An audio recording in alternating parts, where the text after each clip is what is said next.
Hello everyone, Britt here for Scrappy Boy Stamps, and today we're going to assemble the pop-up envelope die set, as well as 3 new add-on sets, Christmas Wreath, Farm Truck, and Halloween. We will only need to cut one each of the main base piece, the stitched and scalloped envelope liner, which I cut from this evergreen tree pattern from the Vikings 6x6 pattern paper, and then the 2 matting side pieces, which also feature a stitched detail. Next, we'll only need one of the center support pieces, as well as the center stitched matting layer piece. Finally, we'll cut one of the main front base pieces and one each of the 3 stitched matting layer pieces. The Happy Birthday pop-up envelope also comes with the option to create a layered birthday cake with icing, candles with or without stripes, and a matted sentiment that reads Happy Birthday.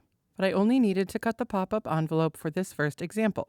Let's assemble our card base. Using a combination of double-sided adhesive tape and liquid adhesive, I attached the scalloped envelope liner to the main base piece. Dry adhesive gives immediate hold, while liquid glue provides a longer-lasting bond. Feel free to skip the liquid adhesive if you don't like the mess and aren't worried about your project standing the test of time. Next, I used liquid glue to attach the stitched matting pieces that will decorate the side of the unfinished card base. It can be a bit confusing when doing this before the envelope is assembled, so make sure that you're adhering these pieces to the back side, the opposite side from where we place the liner. You'll see that the main base die embosses the score lines for you, so it's fairly easy to see where to place these pieces. Once these pieces are adhered, use a bone folder to fold and burnish the score lines on the right and left of the base.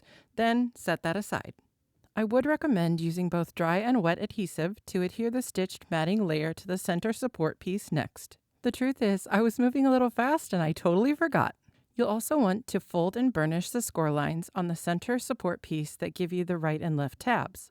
Then bringing my base piece back in, I used liquid glue and adhered one of the tabs from the center support piece to the inside of the base piece, making sure that both the center support matting layer and the scalloped liner are facing up and the support piece aligns evenly with the top edge. Here's a little tip. I'm not sure why, but I find that snipping off a bit of the remaining tab helps the card base function slightly better. Then I add my glue to that tab and fold the side of the base over to adhere the second tab to the other side. Once that's secure, set it aside. Lastly, I adhered the 3 stitched matting pieces to the main front piece, which not only adds coordinating detail, but really gives the card that envelope look. I chose to cut these pieces from the same paper that I used for the liner, but feel free to have fun mixing patterns. It's a great way to get some versatility out of this one set. I really feel like this is designed so well that you'll be able to achieve that envelope look no matter what colors or themes you choose. The final step to finishing my card base was to add glue to the long tabs that remain on the right and the left of the main base piece. I then adhere the front base piece to the tabs, ensuring that all of the matting pieces are faced up. Now that all of the base pieces are together, I'm able to fold the card base flat for mailing and then pop it up, giving me several levels to decorate and enabling the recipient to stand it up for display. I find that it helps to burnish all of the folded lines once more after assembly to ensure that the card will lay flat for mailing and the pop-up mechanism works seamlessly. Now let's finish this card off with one of those new add-on die sets called Christmas Wreath. The largest die in this set is the wreath, which I cut once. Then I cut all 3 pieces of the bow. And for this example, I just used one color of cardstock. There are 2 each of these cute Santa hat embellishments, as well as 2 stockings. One is right-facing and one is left-facing, and I cut each of these in 2 colors. You'll have a die that cuts 10 decorative mini ornament circles, and for this project, I used the word wish from the Birthday Phrases word die. I highly recommend all of the Scrappy Boy word die sets. I'm obsessed. First, we'll assemble the bow, and this is my favorite icon in the set. It's up to you if you want to layer the ribbon piece over the main bow piece or underneath it, but I like it better with the bow piece on the bottom. Then, layer the knot piece on top. Off camera, I added some dimension with an alcohol marker, which you can see in the final photos. Definitely not required, but it's something I went back and did later. Next, I wanted to adhere the pieces of my word die cut onto its shadow layer. There are 3 pieces, the W by itself, the ISH together, and make sure you don't forget the tittle or that little dot over the I. I only cut 1 layer of each for this project, but feel free to stack some for extra dimension. I also highly recommend that you have a piece of low-tack tape to help you keep track of all those little pieces. I would be a total mess without mine. Lastly, I assembled all of the sweet little Santa hats and stockings. All of the pieces for each of the embellishments is cut in one pass, so you can either cut everything in white and color the pieces, or cut it more than once and get contrasting colors. I added the white puffball and the fur band to each of the Santa hats, then I added the toe and heel pieces as well as the cuffs to each of the stockings. These are quite small pieces, so I suggest using your tweezers and other tools as much as possible. These embellishments, along with the little ornament balls, work great for decorating your wreath, but could also double as pieces to include in a shaker as well. These add-on die sets are really versatile, and I think you could get a ton of use out of them, even without the pop-up envelope. Now let's finish off our first card. I adhered the wreath to the main base of my card using liquid glue. As you're decorating your pop-up, it's important to pay close attention that you don't put too much bulk in the areas of your card that need to stay flat in order for the mechanics of the card to function. It's a good idea to check a few times as you decorate to make sure that your elements don't impede your project from popping up and laying flat as it was designed. This was my favorite part of the project. I love the idea that I have so many different elements that I can use to give my wreaths different fun themes and even different styles. I knew I wanted this project to be very graphic and whimsical because I was including character images in the final design. But I could have easily created something that had a Santa theme using only the little hats, or something more simple with just the mini ornaments and the bow. Even better, I can't wait to use the elements from the other add-on sets coming up in this video to create a ton of wreaths for different seasons and holidays throughout the year.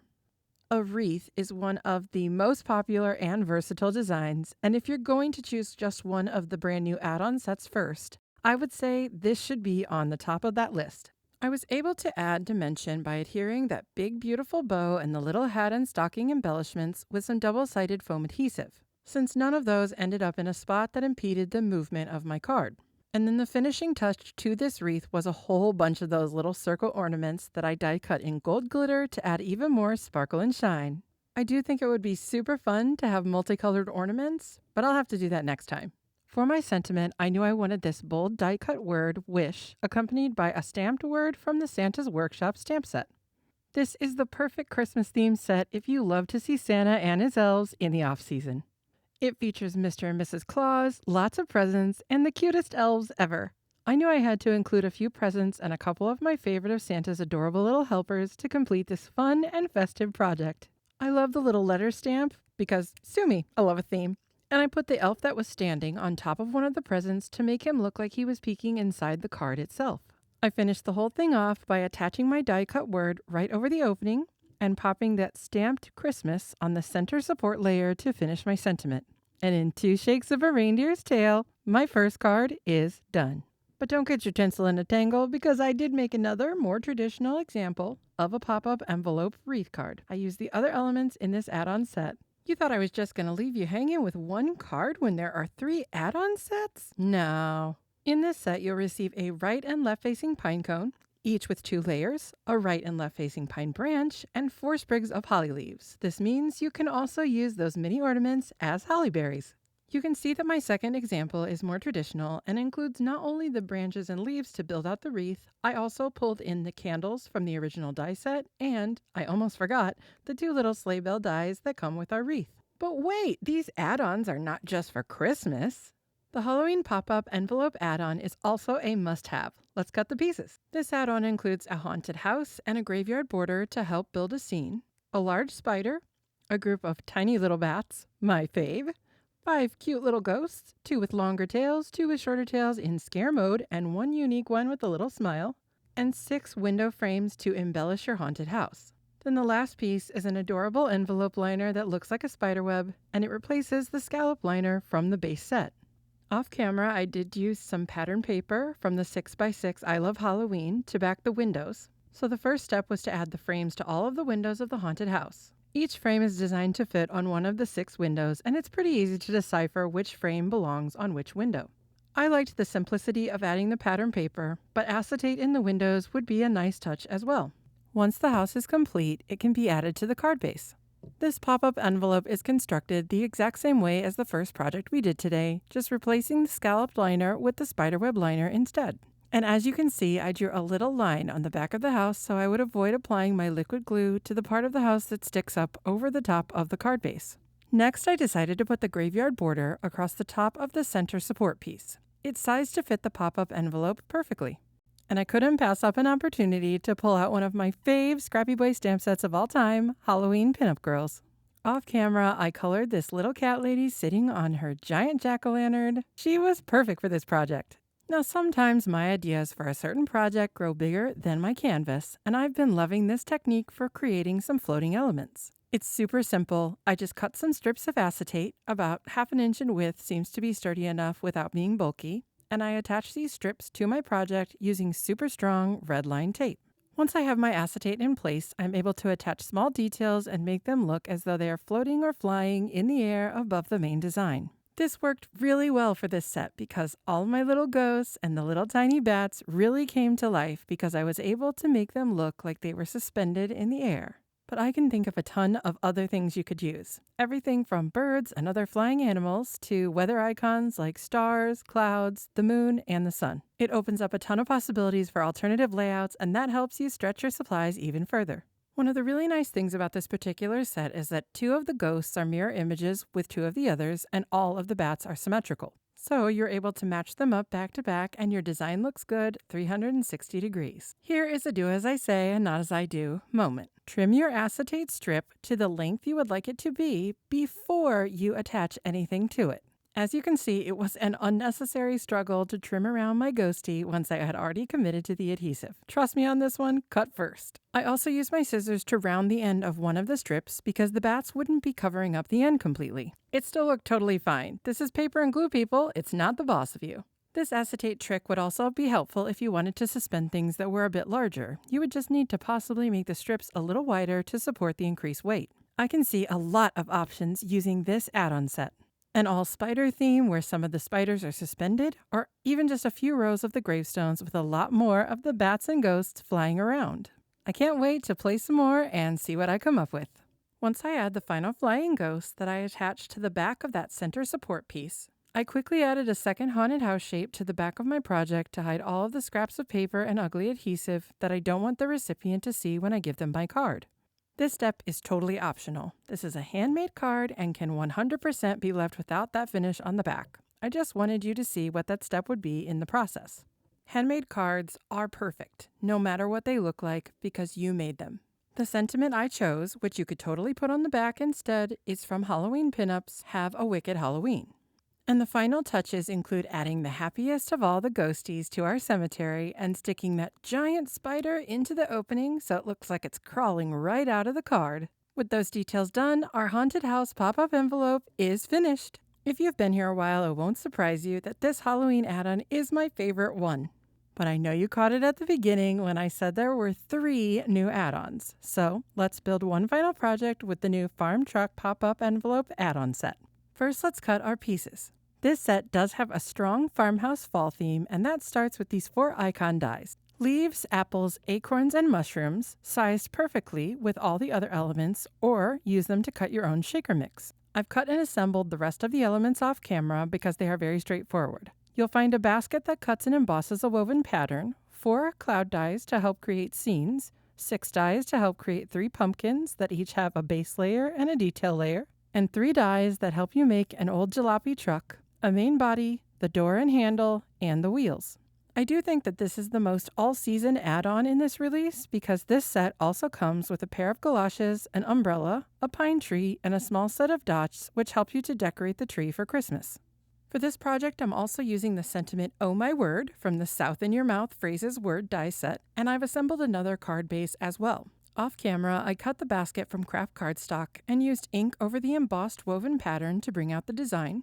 Then I used liquid glue to build up leaves, apples, and acorns. It's best to start at the lip of the basket and then layer the pieces from the back, placing each layer a little closer to the handle until the basket looks full from the front. I decided to mix icons together for a general autumnal feel, but you could just add apples, leaves, and mushrooms, or any combination that fits your project theme.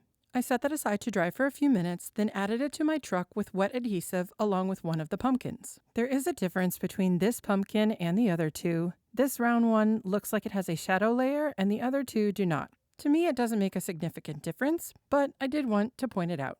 A stray mushroom and a maple leaf added to the truck bed give it a little texture, and I finish off the truck by hand cutting a piece of acetate to give that truck window a little shine and reflection. There are tons of options for filling and finishing your truck. Adding the Christmas tree and some frost or snow details could easily give you a winter theme, and the umbrella, galoshes, and white basket with upside-down pastel acorns that definitely look like Easter eggs would be perfect for spring. You could even go outside the box and fill the truck bed with birthday candles from the base set or add the ghost from the Halloween set to a fun purple truck for a ghostmobile. Unlike our other examples, I wanted to add this focal image to the center support piece so it looks a bit wonky, and I do so with liquid glue so the card can still fold flat easily. My bold layered sentiment will be given some dimension with double-sided foam adhesive. I can pop this element up because it doesn't impede the function of the pop-up card added to the front, and although I left just this phrase as my whole sentiment, you could add so many general greetings after this. Oh my word, thanks. Or, oh my word, I missed your birthday. I love all of the super cute tongue-in-cheek possibilities with this phrase. For the final few finishing touches, I added 3 of the clouds to draw your eye up to the top flap of the envelope shape, giving the design some height. I also included the other 2 pumpkins to add some interest and color down at the bottom right of the card front, using foam adhesive here as well for some extra depth. And with that, well, I thought I was done. But it turns out that I really wanted to include those adorable little galoshes on this project as well. So I used a white gel pen to draw on a few details and glued them to the lower left-hand corner. The card absolutely didn't need them, and maybe I should have left them off, but I just couldn't help myself. Aren't they so cute? And with that final addition, my farm truck card is done.